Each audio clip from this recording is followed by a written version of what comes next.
What's good, y'all? Welcome back to Finnovation with Sesi, where we talk all things faith, finance, and fitness. So today's episode, like any other episode we always talk about, is very close to my heart. I say that all the time. But today I'm going to be talking about relationships from a personal and a professional perspective. This is inspired by the book Shoe Dog, which I recently read and loved. Not being biased just because Warren Buffett said it was one of the best books he's ever read. I think it's one of the best books I've ever read as a young entrepreneur and as somebody who aspires to have social impact and social responsibility, and know for sure that you have to stick it out. And the most important component of all of that is relationships you build along the way. So today I'm going to be talking about navigating relationships in your 20s and basically, what are the do's and don'ts per se, but more so finding out what works for you and what doesn't, and how do you know or trust your instinct that you made the right call when it comes to whether or not you want to be associated with a particular group of people or a certain individual and those kind of things. So probably the most important relationship for me has been my mother.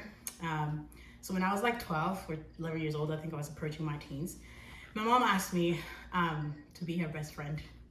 I know, crickets, ew. I was like, what? But she asked me to be her best friend and I flat out said no. I was literally like, ew, no. Because at the time I didn't understand why. And also it was like none of my friends had their parents per se as like their best friends. So it was like, Mom, don't you have friends of your own? But a few years later, I must have been 15. I believe it was over the phone call because I was a boarding school kid. So I moved out of home at the age of 10 and went to boarding school. So pretty much the way my mom would communicate, her and I would communicate was over the phone or when I came home like every 6 months or whatever the case may be. But she had called and I don't know what I remember talking about it. And I realized at that time, I really needed my mom's advice because not that I've ever had bad friends, but it's like your friends will tell you what you want to hear. They'll pamper your feelings and they'll be nice to you. So if you like, oh yeah, guys, I'm considering doing this. They're like, oh yeah, you should definitely do it. It's like, that advice is not Holy Spirit filled or Holy Spirit inspired. It's just like, I want you to do good, girl. So just do it, right? So with my mom, must have been 2 or 3 years later, if I'm correct, I called her back and I said, Mom, I want you to be my best friend. And I don't know, I guess I could hear her voice like kind of cracking a little bit in the background, almost like she wanted to cry because she knew that something must have happened for me to come to a point where I am personally deciding as a 15-year-old that I need my mom as my best friend.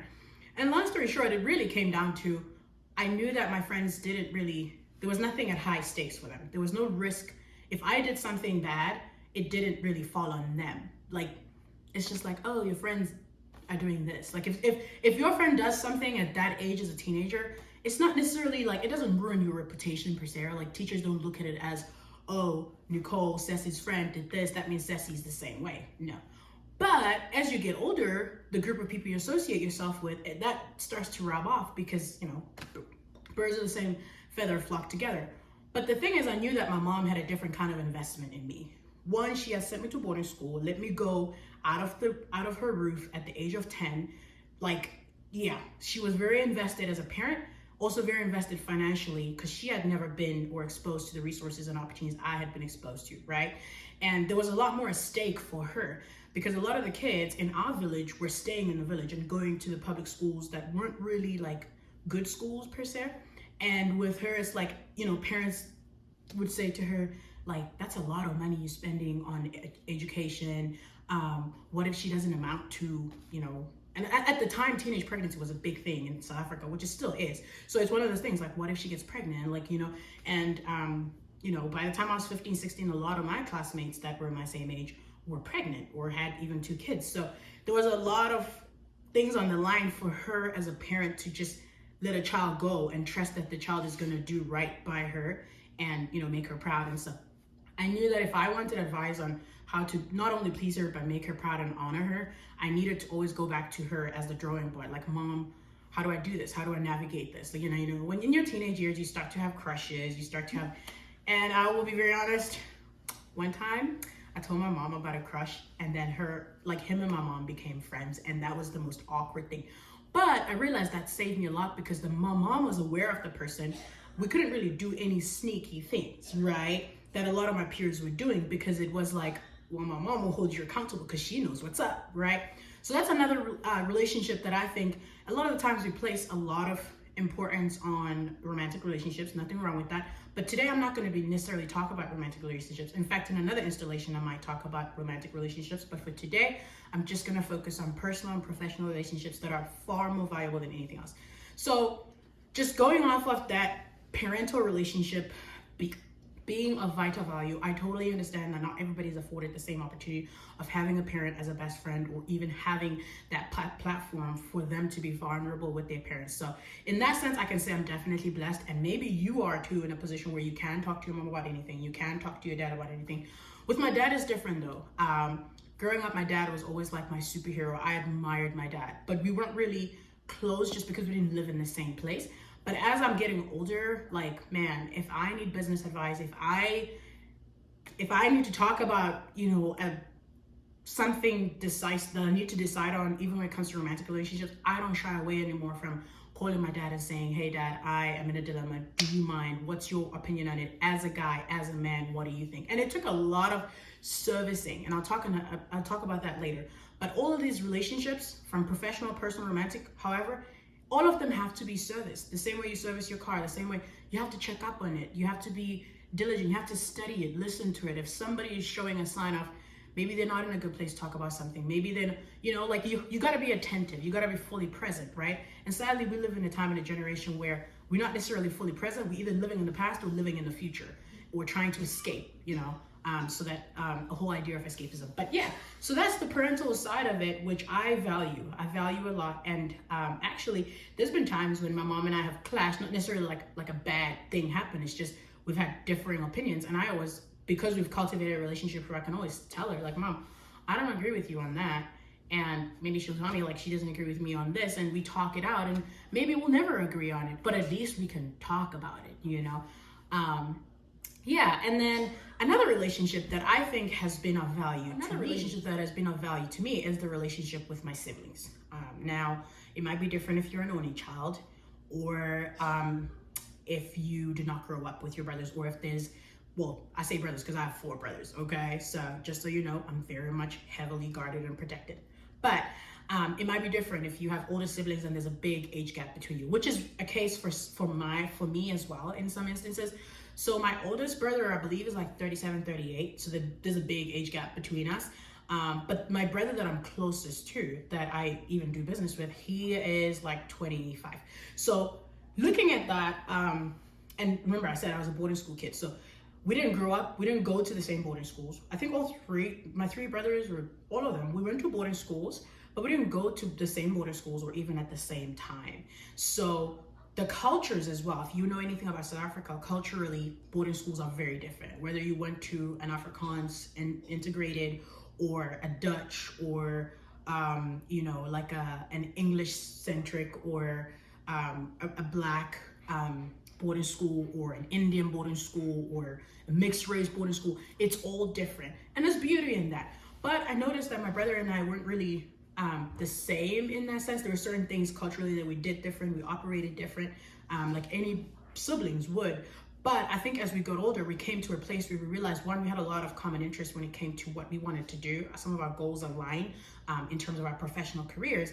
But then also we made room for us to be vulnerable with each other. And that, like, guys, I cannot tell you how much I value that relationship with my brother, because I can honestly, in the same way, if anything, to a greater degree, in the same way I can pick up my phone and talk to my dad about, like a romantic relationship or a business relationship, I can do that even more with my brother. Like recently we were talking about, his relationships and my relationships, and where, what we think about it in the future concerning God's way of doing relationships and all that. So it was very inspiring, and I was on my way to work, and I had a great day because I have male figures in my life that I can, and I have another uncle who I can do that with, I can talk to with. So if you're a young woman in your 20s, or if you're a young man in your 20s, get the opposite gender that's much more mature, that's older, whether it's an older sibling or, somebody else that can speak to you about their experiences. I am a strong believer that some mistakes don't have to be made. If somebody can tell you don't do that because I've been there, don't do it. Like, just don't be the I'm gonna try for myself type of person, because you will get burnt. Like my mom, one of the things she always said, like, she got pregnant really young, and that affected her education and like a lot of things. And she always tells me, like, I don't want that for you. So why the heck would I put myself in compromising situations where it's not a bad thing to say I'll end up like my mom, but it's like she acknowledges the mistake. So why would I not? Why would I not steer clear from that path? So it's the parental relationship and the sibling, family, relatives relationship, which I won't necessarily go too deep into the family relation and relatives relationship. That's can be complicated for a lot of people. But in that same sense, you can ponder it on it for yourself. But a relationship that I am a strong advocate for, a relationship that I will always decree and declare from the top of the mountains, is mentorship. I have been on the receiving end as a mentee, and I've been on the other end as a mentor. And that is perhaps one of the most beautiful philanthropic hobbies, activities you can ever be a part of.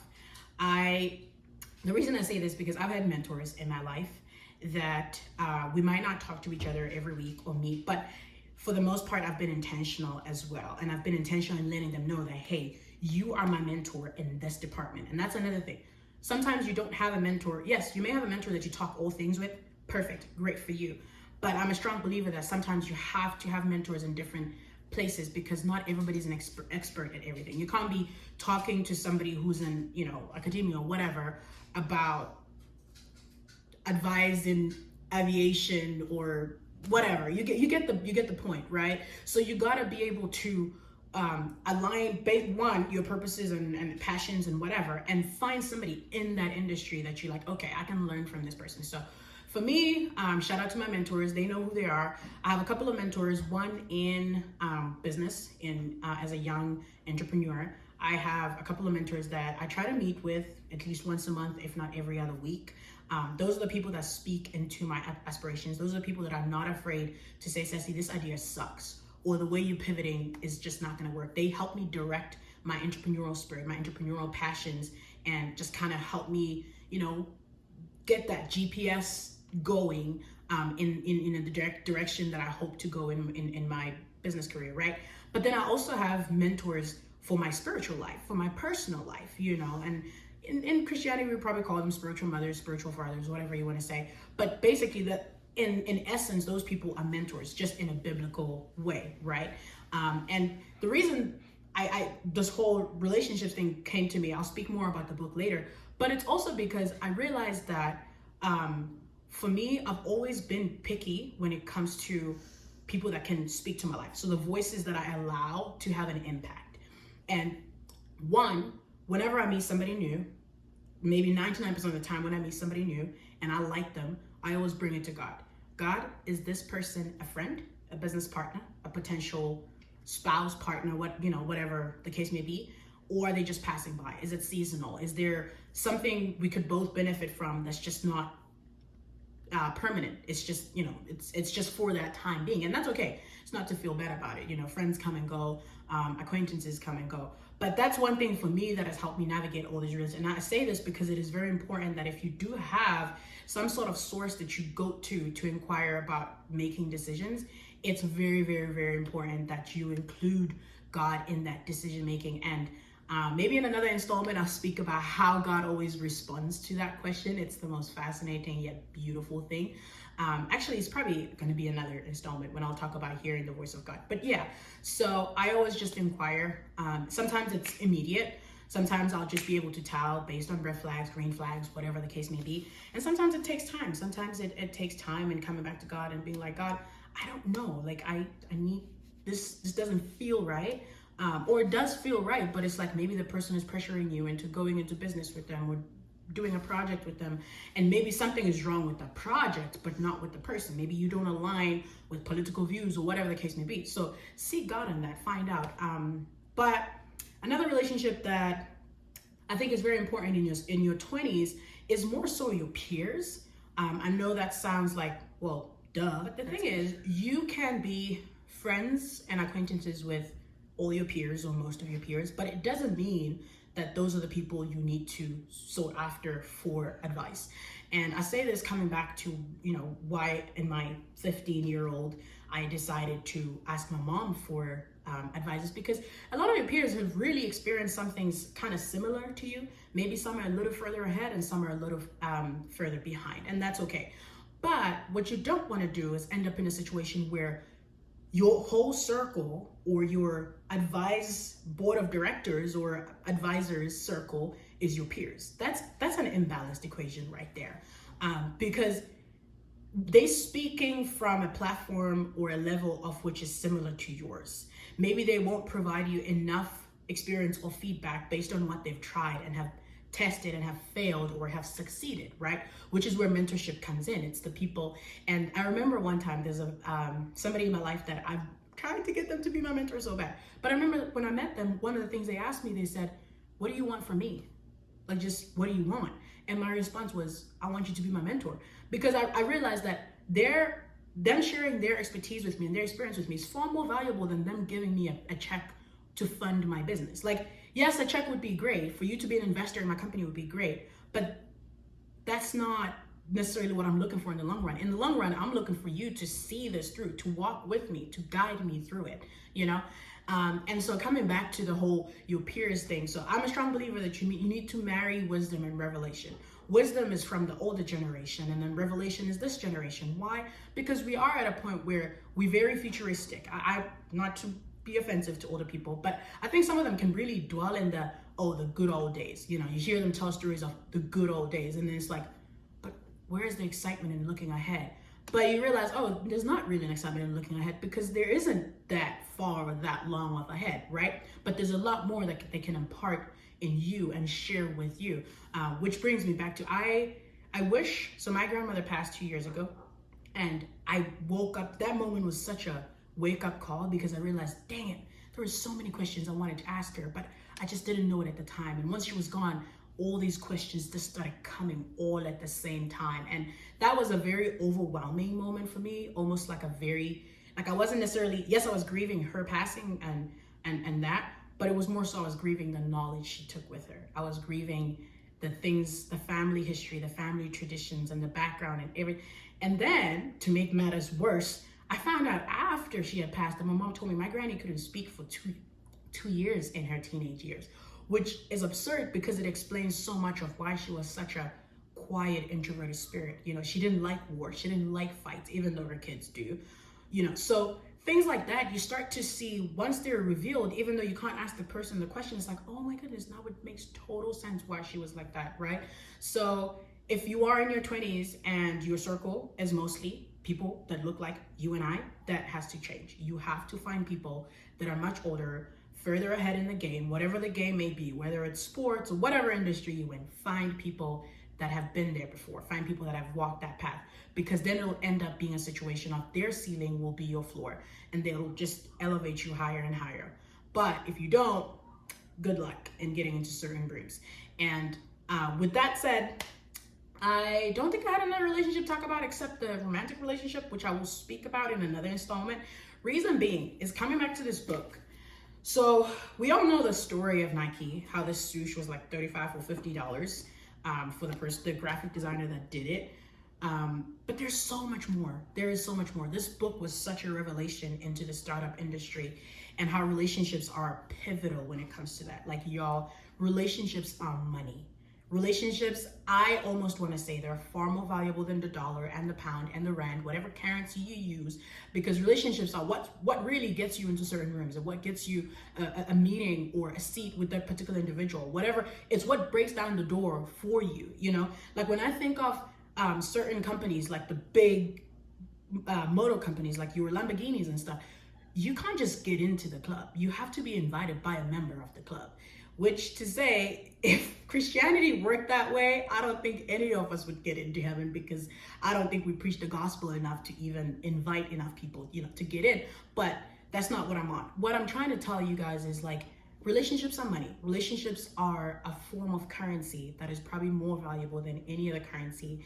And it is up to you to service them. It is up to you to service your friendships, to service your professional and personal relationships. It is up to you to put time and effort and invest in them. And you got to be intentional. You got to follow up. You know, being a manager, I've learned that I have to do the follow-ups. Even not so important relationships like your vendors or whatever, like follow up. If something just doesn't add up, don't just let it hang for days and weeks. Like follow up. If something is bothering you and you know that there's somebody you can speak to about it, like reach out to that person and just be like, hey, I have a dilemma here. I have a situation I need to decide on. What do you think? And one thing though, also be willing to listen. Relationships don't work if you on the one end are just like, oh, and don't expect a solution. That's another thing. If you go into it expecting a solution, that might not work because they might not give you the solution, but you can ponder on what they share and impart with you, and that could provide the solution. So if you get a chance to read the book, it is really amazing. It is life-changing. It's probably one of the most action-packed books I've ever read when it comes to startups. There's just so much drama, like so much saga that I didn't even know happened the first 18 years of Nike, which was, I believe the first 18 years was before they went public. So if you really want to know about Nike before being public, about Nike before the whole, being all corporate and all that, which is, I can't really say for sure that they're the same Nike that was according to this book, but the Nike that is in this book, I support. The Nike that's in this book is really founded by a man or men that we're passionate, we're ambitious, we're innovative, and I like that.